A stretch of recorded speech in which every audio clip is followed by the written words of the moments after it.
terpuji. Nah, akhlak terpuji itu apa sih? Akhlak terpuji adalah tingkah laku yang menimbulkan perbuatan baik sesuai dengan akal sehat dan ketentuan syariat. Akhlak terpuji juga disebut sebagai akhlak mahmudah.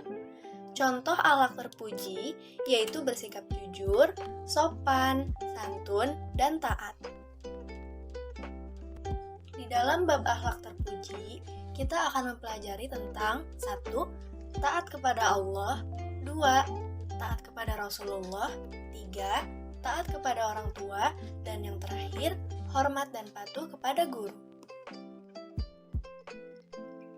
1. Taat kepada Allah.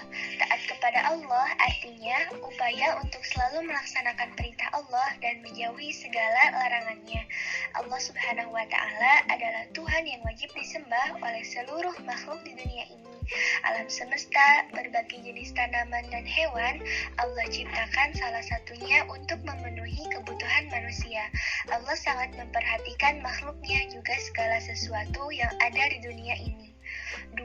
Cara taat kepada Allah Subhanahu wa Ta'ala. Sebagai tanda bersyukur dan bukti ketaatan kita kepada Allah Subhanahu wa Ta'ala, kita bisa melakukan yang pertama, melaksanakan sholat di awal waktu, bahkan lebih baik jika dikerjakan berjamaah. 2. Menjalankan puasa, baik itu puasa wajib di bulan Ramadan ataupun puasa sunnah lainnya. Yang ketiga, berinfak, bersedekah, dan juga zakat.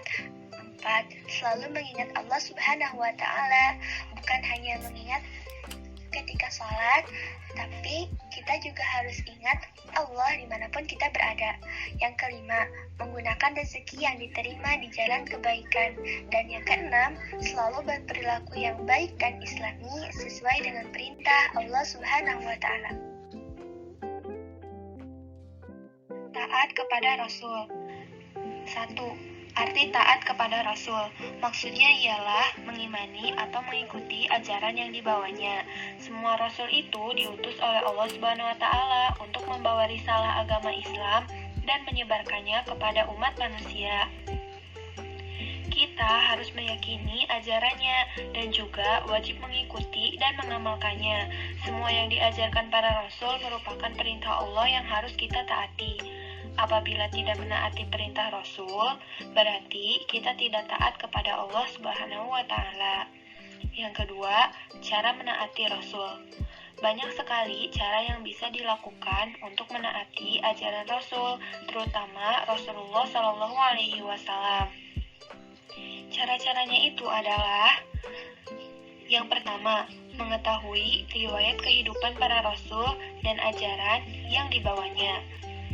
Yang kedua, membenarkan berita yang dibawa oleh Rasul. Yang ketiga, mengamalkan syariat yang dibawanya, seperti syariat Nabi Muhammad sebagai Nabi dan Rasul yang terakhir. Yang keempat, mencintai dan membela para Rasul, terutama Nabi Muhammad. Yang kelima, meneladani kehidupan para Rasul. Dan yang keenam, menghidupkan sunnah Rasulullah Shallallahu Alaihi Wasallam. Kita juga harus banyak membaca sholawat kepada Nabi Muhammad Shallallahu Alaihi Wasallam agar kelak kita mendapatkan syafaat atau pertolongan beliau di akhirat. Taat kepada orang tua.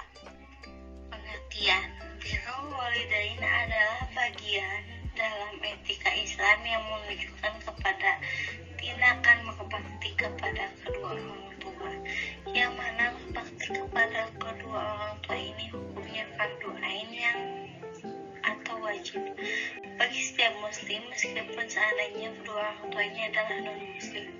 Firman Allah yang artinya, dan Tuhanmu telah memerintahkan agar kamu jangan menyembah selain Dia dan hendaklah berbuat baik kepada ibu bapak. Nah, ada keutamaan-keutamaan taat dan hormat kepada kedua orang tua. Keutamaan yang pertama yaitu taat dan hormat kepada kedua orang tua merupakan salah satu kunci untuk ke surga. Allah Subhanahu wa Ta'ala akan membuka pintu surga bagi anak yang berbakti kepada kedua orang tuanya. Kedua, Taat dan hormat kepada kedua orang tua merupakan bagian dari amal ibadah yang diridhoi Allah Subhanahu wa Ta'ala. Keutamaan yang ketiga, taat dan berbakti kepada kedua orang tua dapat melebur atau menghilangkan dosa-dosa besar. Dan keutamaan yang terakhir, dipanjangkan umur dan dimudahkan rezekinya. Lalu, bagaimana ya caranya menghormati orang tua? Nah, cara yang pertama, menuruti perintah orang tua selama tidak bertentangan dengan agama. Selanjutnya, berbicara yang sopan kepada kedua orang tua. Ketiga, selalu menampakkan wajah ceria atau tersenyum di hadapan orang tua. Yang keempat, rajin berdoa untuk keselamatan orang tua, baik di dunia maupun di akhirat. Lalu, tidak melakukan perbuatan yang dilarang oleh orang tua. Dan cara yang terakhir, merawat kedua orang tua ketika mereka sakit. Hormat dan patuh kepada guru. Hormat dan patuh kepada guru adalah sifat terpuji yang harus ditanamkan pada setiap siswa. Seorang guru mengemban tugas yang mulia, yaitu mendidik para siswa untuk menjadi yang lebih baik. Jadi, kita wajib menghormati dan patuh kepada mereka. Guru adalah orang tua kita di sekolah.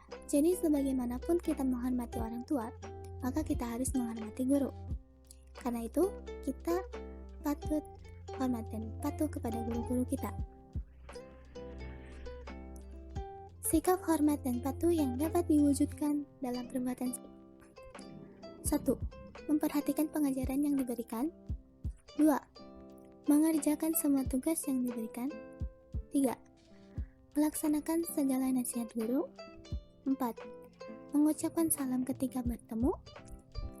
5. Mencium tangan guru ketika bersalaman. 6. Tidak melupakan kebaikan guru. 7. Bertemu sesuatu yang belum dipahami dengan sopan. 8. Tidak mendahului dan memutuskan pembicaraan.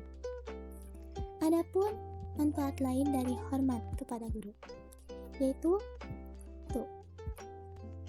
Disenangi oleh banyak orang. 2. Memperoleh ilmu yang barokah. 3. Menjadi anak yang saleh atau salehah. 4. Mendapatkan pahala dari Allah.